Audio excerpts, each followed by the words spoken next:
Kasi kapag di ko naiinom yung gamot ko, parang ang bilis na lang sa akin. Gusto ko na lang tumalon dyan. Pinawagan ko din si Koy. Pinayuhan niya ako. Huwag kong gawin yung mga bagay na yan. Nakinig naman ako sa kanila. Pinipilit kong maging strong. Pinipilit kong maging strong.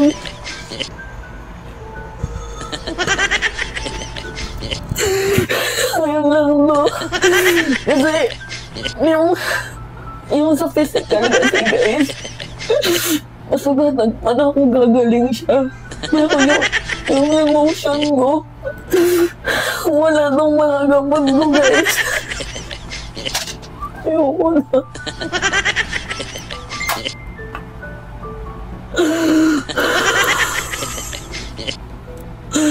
Hindi ako pwedeng mag-isa. We, di nga. Totoo kaya yan? Totoo kaya yung ipag-iyak-iyak mo? Yan ang tanong natin dito. Pero maging totoo man yan o hindi, hindi tayo basta-bastang maniniwala sapagkat alalahanin ninyo, content creator ito at isang vlogger. Diba? Pero paano nga ba tayo napunta dyan? Ito yung mga dahilan kung bakit tayo napunta dyan. Kay Mima Alicia. Ito yon. Kaya kasalanan nyo ito. Kapatid, sabi niya rito, Boss Rick, Mima Alicia. Mima Alicia daw. Galing ito kay Reden Bayani. At meron pang isa rito, sabi niya, si Mima Alicia naman na vlogger na karma. Baka ito na ngayon. Sino may sabi nito? Sabi ito ni Boss Nuki Tubali. Maraming salamat po sa inyo. At syempre pa, bago tayo magsimula rito, mas maganda siguro, ano ba unahin natin dito? Panoorin or, teka muna, bati muna tayo rito. Bati muna tayo minsan. Magandang umaga po, Luzon, Visayas at Mindanao. At syempre pa sa mga kapatid natin, mga kababayan natin na nasa iba't ibang panig ng mundo. Magandang umaga, magandang tanghali, magandang hapon, magandang gabi po sa inyong lahat dyan. Kamusta na po kayo? Nandito na naman po ang inyong lingkod, Boss Rick, ang Pilipinas. Ano na, ang magbibigay sa inyo, maghahatid sa inyo ng ngayon, ibibigay ko sa inyo siguro, stress at saka distress. Bahala na kayo kung ano yung pipiliin nyo sa dalawa na yan. Basta, importante, mag-enjoy tayo rito. At para sa akin, uunahan ko na kayo, magandang balita ito. Para sa atin, para sa akin dito. Hindi ko lang alam kung paano sa inyo ha. Mamaya, i-comment ninyo kung ano masasabi ninyo. Pero bago kayo mag-comment, of course, panoorin natin ang video. Pero bago natin panoorin yan, syempre, shoutout muna sa ating mga subscribers, mga viewers at silent viewers, mga suki nating commentors. At syempre pa yung ating mga bashers, lagi natin sinasabi dito na gamitin ninyo ang inyong karapatan bilang isang mamamayang Pilipino na mag-comment, mag-react, magbigay ng opinion at kung ano-ano pa dyan sa comment section. At syempre may shoutout lang ako dito. Ito, shoutout kay kapatid na Rodolfo de la Cruz from lokal ng Santiago City, distrito ng Isabela South. Malayo-layo ito. Shoutout po sa inyo dyan kapatid. At meron pa rito, Erlinda Calderon, lokal ng Budaya, Bahrain. Alayo nito, shoutout sa inyo mga kapatid at matagal na rin siya nanonood sa ating mga video. Ngayon, isa-shoutout kaya gusto niya magpa-shoutout. Meron pa rito ha, Jason Marcos. Sabi niya, lagi po akong nanonood sa video nyo. Maraming salamat po sa panonood ninyo. At mayroon pang isa rito. Eto, shoutout kaya kapatid na Jesus Catris. At syempre, shoutout daw sa Catris family from lokal ng Pasay. Yan ang mga na-shoutout natin ngayon. Kung hindi pa kayo nabanggit yan sa susunod ng mga video, gagawa tayo ng paraan. At syempre hindi natin pwedeng hindi kayo ma-shoutout dito. Maraming salamat po mga kapatid, mga kababayan at mga boss. Susunod ninyo dito sa ating munting channel. Pero bago tayo magsimula rito, isang magandang umaga po, Luzon, Visayas at Mindanao. At syempre pa sa mga kapatid natin, mga kababayan natin na sa iba't ibang panig ng mundo, magandang umaga, magandang tanghali, magandang hapon, magandang gabi po sa inyong lahat dyan. Kamusta na po kayo? Nandito na naman po ang inyong lingkod, Boss Rick, ang Pilipinas. Ano na nga bang nangyayari sa ating bansa ngayon? Ito yung pag-uusapan natin. Kaya mag-relax lang kayo dyan kasi ang ibibigay ko sa inyo, ang ihatid ko sa inyo ngayon ay stress. Hindi ko alam kung may stress kayo, pero sa akin dito, na-stress ng konti lang naman. Pero syempre, natuwa, mas maraming natuwa ang naibigay sa akin ng video na ito. Kaya kung gusto ninyo maging ganun din ang mga mararamdaman ninyo, panoorin ninyo itong video na ito. At syempre, ipasok muna natin yung ating intro na gawa nito. Ang gumawa nito ay si kapatid na VC Production. Kapatid na VC Production, pasok! Pilipinas! Ano na?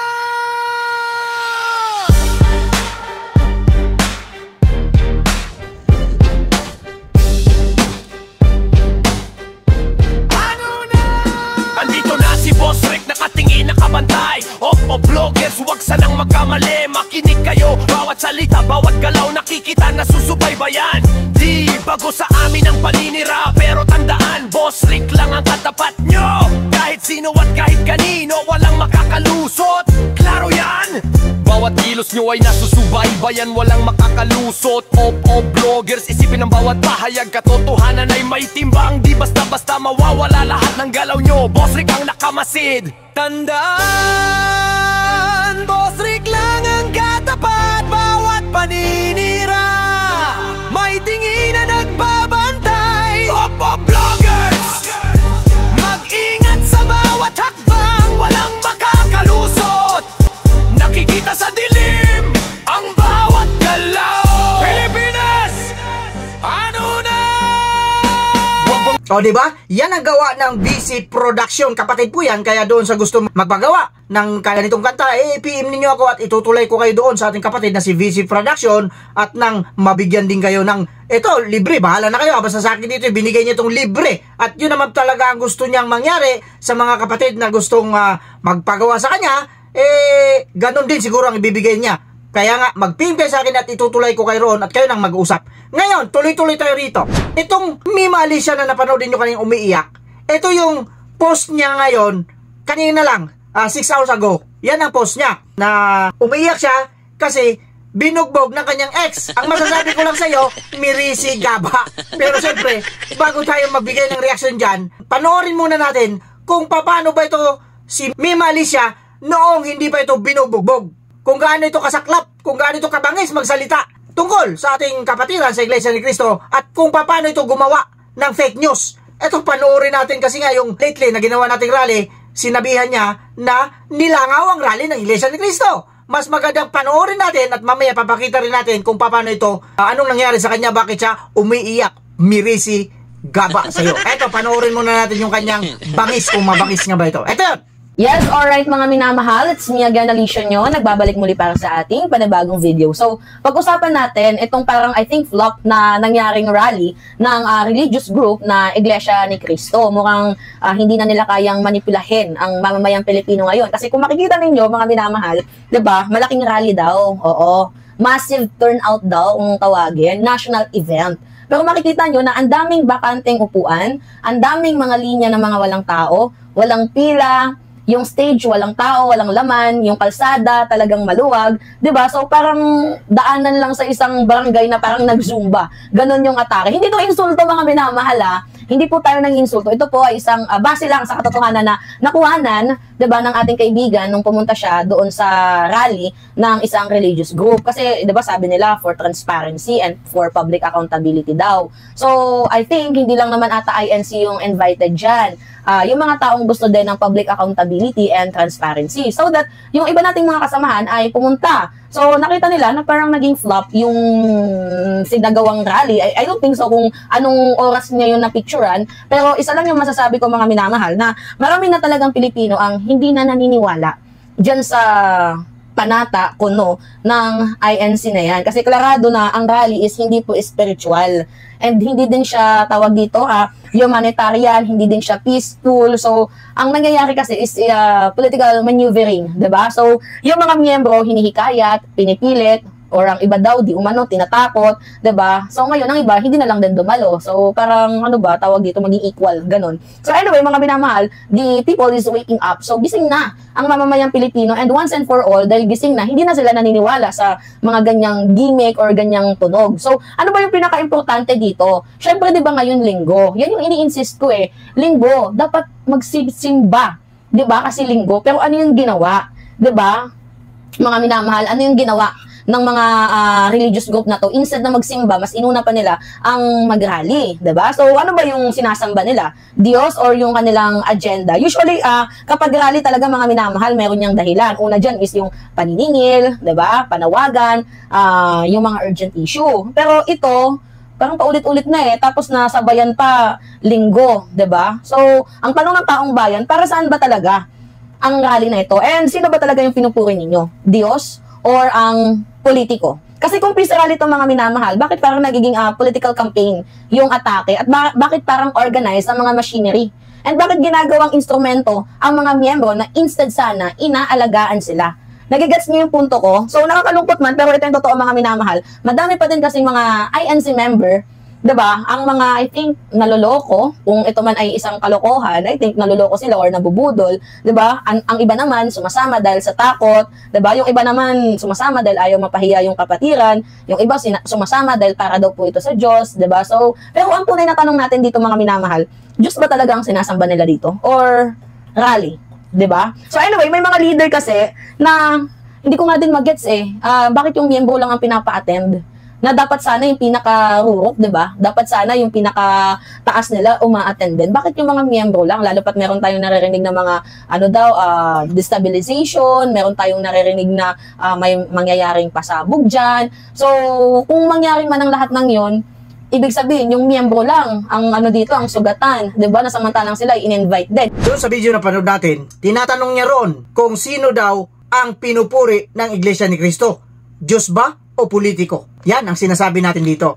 Huwag kayong magbitaw ng ganyang mga salita kung hindi ninyo naintindihan. Kasi ang sabi niya, kaya niya nasabi niya dahil yung rally itinapat ng araw ng linggo. Samantalang dapat daw magsisimba. Pero ang Iglesia ni Cristo, anong ginagawa? Bakit nagrarally? Kaya niya naitanong ito, ob ka! Hindi mo alam kung ano yung pinagsasabi mo, kaya huwag kang mag-conclude.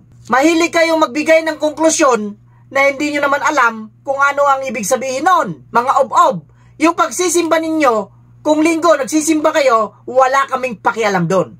Ngayon, kung ang Iglesia ni Cristo mag-rally ng linggo, wala din kayo dapat pakialam doon. Bakit? Hindi kami nangingialam sa inyo, mga ob-ob kayo. Lalo ka na. Ikaw, kausap ko yung mahilig sa Yan ang sinasabi natin dito Tapos ito pa, inamin niya dyan, sinabi niya mismo na nilangaw daw ang rally ng Iglesia ni Cristo, mga kapatid, mga kababayan at mga boss. Kayong napunta ron. Kayo yung mga saksing buhay kung paano nilangaw ang rally ng Iglesia ni Cristo. Hindi ba ob-ob ito? Hindi ba fake news ito? Nagpakita ng picture. Nakita ninyo yung picture na nakalagay dyan. Hindi ko alam kung sino ring ob-ob yung nagbigay sa kanya ng ganon, at kung hindi ko alam kung saang lugar gumawa ng picture na ganon. Talagang fake news kayo. Ang sarap yung paghambalusin Mamaya makikita natin kung paano umiyak itong ob-ob na ito. At doon sa sinabi ko kanina, Miri Sigaba, yun ang bagay na bagay sa kanya. At sinasabihan ko na kayo ngayon pala, mga kapatid, mga kababayan, mga boss, huwag kayong maawa dito sa babae na ito. Bakit? Content creator ito at vlogger. Pwedeng ginagawa niya lang ito, pwedeng hindi totoo or totoo man ito. Sana nga naging totoo. Sana nga totoo yung mga sinasabi niya para Miri Sigaba. Buti nga sa'yo. Ganyan kasi ang nangyayari kapag kinakalaban ninyo ang Iglesia ni Cristo na wala namang ginagawang masama sa inyo. Unang-una, bigyan ko kayo ng magandang halimbawa. Si Dilima na number 1. Na kumukontra sa Iglesia ni Cristo, ano nangyari? Nakulong, hindi ba? Nakalaya lang yan ngayon, pinalabas ang boss ninyo. Hindi yan ang pag-uusapan natin. Ikaw ang pag-uusapan natin dito, ob-ob ka. Gumagawa ka ng sarili mong fake news. Kaya fake news ka. Ob-ob ka, yung mukha mo. Ayusin mo yung mukha mo, mamaya makakaganti tayo sa kanya, mga kapatid. Huwag kayo mag-alala, relax lang kayo. Antayin lang ninyo yung video na ito at mamaya talagang gigil na ako para makita natin kung paano gumawa ang Diyos na kinakalaban nila. Ganyan sila. Kaya mamaya mapapanood natin. Excited na nga ako. Gusto ko na hindi na sana magsalita Di ba? Pero hindi po pwede. Kailangan nating ituwid. Kasi nga yung mga ob-ob din, ng mga nanonood, ng mga subscribers nito, baka kasi maniwala sila ng Iglesia ni Cristo. Ganyan. Sumasamba sa politiko. Ob-ob ka. Hindi yan totoo. Sinasabi mo lang yan kasi galit na galit ka or bayad kayo. Mga inayu pa kayo.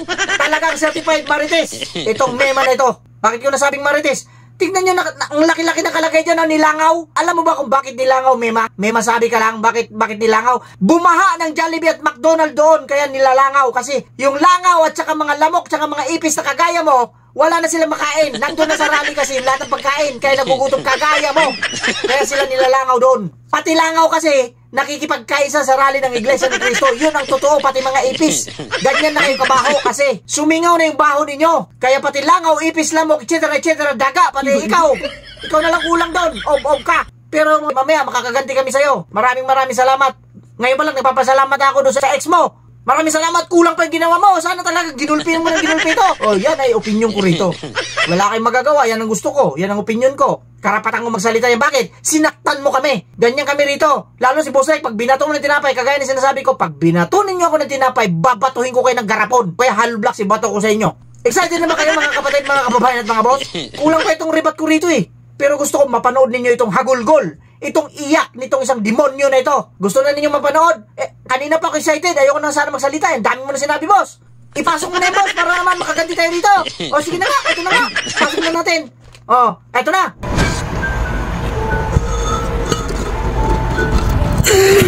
Ayun lang, no. Kasi yung sa physical kasi guys, masugatan pa na ako gagaling siya. Pero yung emotion ko, wala nang mga gamot ko guys. Ayoko na.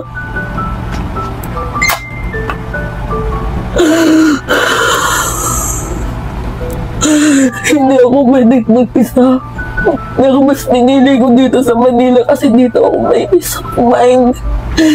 Gusto ko makasama yung magulang ko pero ayoko umuwi sa amin kasi mas nasasaktan ako pag nandun ako sa mga problema, mga trauma na nakadasan ko. Guys, alam nyo, nagpapasalamat ako kay Sir Mike, kay Ballpoint, kay Takero, sa lahat ng mga kaibigan ko na pinapalakas yung loob ko dito nga po sa personal problem ko. Alam niyo, sa totoo lang, yung nangyaring masama sa akin na kung saan nagkaroon ako ng sandamakmak na pasa. Na-trauma ako sa pag-ibig. Dati na talaga nila akong pinapayuhan na wag yan. Kasi tinry niya na i-hack yung account ko. Si Takero ang umayos noon. Tinulungan ako ni Boss Mike. Alam nyo, matagal na sana akong wala dito sa YouTube. Gumawa na naman sana ako ulit ng panibagong account. Dahil sa kagagawan ng putang ng ex ko na yan. Si Takero ang umayos ng account ko. Pero kahit ginawa niya sa akin yun, pinatawad ko pa din yung lalaking yun. Pumunta pa kami ng Palawan. Lahat sagot ko kasi ganun ako magmahal eh. Hindi ako yung nagsasabi na yung parang anuin ko siya na gusto mo naman yan kasi kayo gusto gumala. Ang gusto ko lang mangyari maging masaya kami sa aming anniversary, pero matagal niya na po sa akin ginagawa yung hinahawakan niya ako dito, binabalibag niya ako. Sobrang napaka-traumatizing yung ginawa niya sa YouTube account ko. Pinatawad ko siya. Nakipagbalikan pa din ako. Kahit gano'n yung ginagawa sa akin, sinasabihan akong pok-pok. Sinasabihan akong bayaran. Sinasabihan niya akong mamatay ka na. Alam niyo guys, may anesthesia. Itong gamot na iniinom ko. Yan, yung Rivotril, Escitalopram. Tapos yung mga medical ko, nagba-neuro, nagba-psychiatrist na ako. Kasi umaabot sa punto na 3 araw na akong hindi nakakatulog sa nakaisip kung bakit ganito nangyari sa akin. Kung bakit ako ginanito. Dinadawit ako sa mga issues niya. Hindi niyo alam yung pinagdaanan ko guys kasi kinikip ko lang yan. Ayaw ko kasing magmukhang nakakaawa ko kasi personal problem ko to. Pero since na-open ko na siya sa aking mga kaibigan, tapos kinontent na din nila, gusto ko magpasalamat sa mga tao laging nandyan para sa akin, especially sa'yo, Boss Mike. Sobrang papasalamat ko. Tapos one call away si Ballpoint man kapag meron akong problema, tinatawagan ko siya. Ballpoint, ganito na yung nangyayari sa akin. Umiiyak ako. Ang akala na ngayon mamatapang ako, pero hindi yung totoo. Kasi ang tunay na matapang, kahit sa personal, di ba dapat lumalaban? Hindi ako ganun eh. Tingnan niyo yung mga pasa ko na ginawa ng lupal na lalaki na yun. Buti na lang yung kaibigan ko, pinicturean niya kasi sabi ko, "Be, wag mo nang picturean kasi ililipas din to, baka magbati din kami." Sabi sa akin ng kaibigan kong si Aileen, "Hindi, picturean lang natin, baka in the future magamit mo to." Ilang beses niya na kasi itong ginawa sa akin. Tinutulak ako sa hagdan, muntikan na ako mahulog sa second floor. Tapos sinasakal niya ako. Sinira yung iPhone 13 ko. Tapos hindi naman siya yung nagmaayos nun. Ang dami kong traumatic experience kaya dati gusto ko diba doon sa probinsya. Dati gusto ko doon kasi mas peaceful yung life ko. Pero nung nakilala ko yun, yes, nung una, aminado ko na okay yung relationship, nagtitiktok pa nga kami, pero habang tumatagal, mas nagiging toxic hanggang sa ito na ayoko na umuwi doon sa amin kasi natatakot ako na baka lahat ng lalaki na nandun sasama ganun din. Kaya nandito ako sa Manila mag-isa. Hindi nga ako pwedeng mag-isa. Kasi kapag hindi ko naiinom yung gamot ko, parang ang bilis na lang sa akin. Gusto ko na lang tumalon dyan. Pinawagan ko din si Koy. Pinayuhan niya ako. Huwag kong gawin yung mga bagay na yan. Nakinig naman ako sa kanila. Kaya pinipilit kong maging strong. Pinipilit kong maging strong. Hindi ko na kasi kayang ikim kasi ang sakit eh. Kapag ginikim ko siya, ang sakit. Inopen ko na sa mga kaibigan ko yung nangyayari sa akin. Kasi akala ko makikinig sa akin. Akala ko pag inopen ko, humusgahan nila ako. Pero sobrang laki ng masasalamat ko kasi pinayuhan nila ako. Mas lalo nila akong check time by time. Akala ko wala na akong makampi sa buhay. O ngayon, sabihin mo sa amin kung sino yung niloloko. O di ba? Kasi sabi mo kanina, niloloko lang ang mga miyembro ng Iglesia ni Cristo. At natatakot lang. Kaya napilitan sila sumama sa rally kasi natatakot. Baka itiwalag. Ngayon, anyari? O ba't pa iyak-iyak ka? Napansin ninyo? Inamin ni Ob-Ob. Hindi raw talaga siya matapang. O ngayon, asan na yung mga tapang ninyo? Ha? Ngayon paiyak-iyak kayo, paawa-epek kayo, feeling victim kayo. O kodo sa'yo, ex. Kung sino ka mang nambugbog dyan, kodo sa'yo. Maraming salamat ha. Ginanti mo kami kasi nga hindi ganito eh. Ang Diyos kasi, pag inaaway ninyo, nagagalit kayo sa Diyos na wala namang ginagawang masama. Mga anak kami ng Diyos, pero kung tirahin ninyo, daig pang mga masasamang loob. Yan ang sinasabi natin dito eh. Pag ang Iglesia ni Cristo kinawawan ninyo, pag ang Iglesia ni Cristo inaapin ninyo, ang bilis gumanti ng pagkakataon.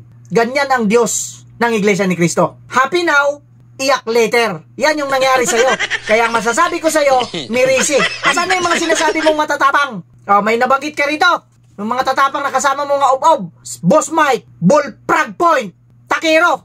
O, mga kasama mo, pag-uumpugin ko kayo eh. Pag-uumpugin ko kayo. Yan ang sinasabi ko sa inyo. Yan kasi, ginagalit nyo ang Iglesia ni Cristo. Inaaway ninyo na wala namang ginawang masama sa inyo dahil siguro sa pera lang. Ano sabi ng ano mo? Ano sinabi mo dyan? Di ba sinabihan ka? Pokpok ka! Ikaw may sabi niyan. Ano ba sabi? Bayaran ka! Ikaw rin may sabi niyan. Ngayon, anyari sa'yo? Paiyak-iyak pa. Content mo yan para maawa. Kasi nakita ko yung mga comment doon. Tulungan nyo naman. Kawawa naman si Idol. Mahal na mahal namin yan. Mahal na mahal nyo yan. Pero sa amin, murang-mura yan. Walang halaga. Pag ang Diyos ang kumilos, yan ang ingatan ninyo dapat. Bakit kasi ganitong nangyayari? Bakit namin nasabi yan? Ang Iglesia ni Cristo tahimik ka? Tahimik ito sa kanyang ginagawa. Tumutulong, nagpapalaganap ng kabutihan dito sa ibabaw ng lupa. Isipin nyo mabuti kung talagang hindi kayo mga Ob-Ob. Sino ba ang mga kriminal? Kaninong membro ba yan? Yung mga kriminal na yan, yung mga adik, mga kriminal at mga kawatan. Kanino bang membro yan? May mabanggit ba kayo dyan na membro ng Iglesia ni Cristo? Mga Ob-Ob kayo. Kaya yan sinasabi, uulitin ko ha, Mirisi Gaba. Dahil sa pang-aapin ninyo, pangalipusta ninyo sa Iglesia ni Cristo, yan ang katapat. Hindi kami ang gumawa niyan. Ibang tao ang gumawa para sa amin. Kaya kodo sa'yo, maraming salamat, X. At least man lang kahit paano, naibsan yung mga ng mga kapatid. Yung galit sa inyo ng mga kapatid. Huwag kasi kami. Huwag kami. Iba na lang. Buti sana kung inaano namin kayo, depensa lang kami. Opensa kayo.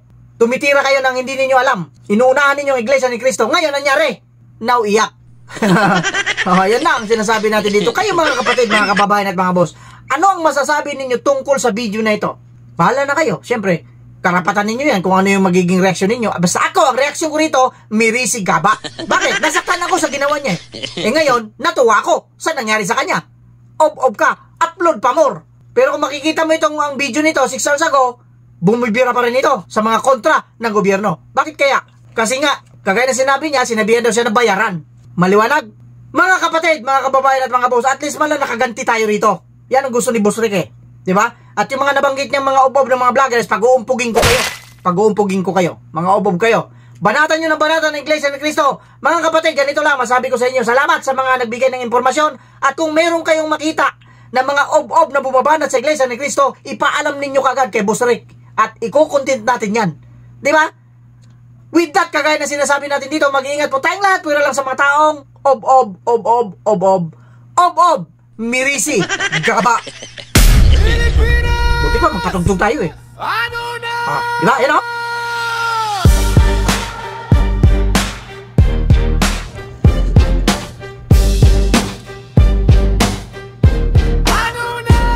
Andito na si Boss Rick, nakatingin, nakabantay. O vloggers, huwag sanang magkamali. Makinig kayo, bawat salita, bawat galaw, nakikita na susubaybayan. Di bago sa amin ang paninira, pero tandaan, Boss Rick lang ang katapat nyo. Kahit sino at kahit kanino, walang makakalusot. Klaro yan? Bawat kilos nyo ay nasusubaybayan, walang makakalusot. O vloggers, isipin ang bawat pahayag, katotohanan ay may timbang. Di basta-basta mawawala lahat ng galaw nyo. Boss Rick ang nakamasid. Tandaan, Boss Rick lang ang katapat, bawat paninira may tingin na nagbabantay. Opo vloggers, mag-ingat sa bawat hakbang, walang makakalusot. Nakikita sa dilim ang bawat galaw. Pilipinas, ano na? Huwag bang umisipin na di namin alam. Bawat plot twist, bawat kwento, sinusundan namin. Isipin ang epekto ng salita, di kami titingin lang, kami ay nakabantay. Boss Rick lang ang humaharap, malinaw ang laban. Ang bawat hakbang nyo, sinusubaybayan ng matalas na mata. Bawat post, bawat video may timbang sa amin. Ay huwag masira ang reputasyon nyo, kami ay nakabantay. Di basta-basta luluhod, Boss Rick lang ang katapat, walang puwang sa pandaraya. Huwag kayong magpatalo sa ingay ng kalaban. Bawat salita ay may kasamang responsibilidad. Vloggers, tandaan ang bawat galaw, kami ay nakabantay. Boss Rick lang ang haharap. Tandaan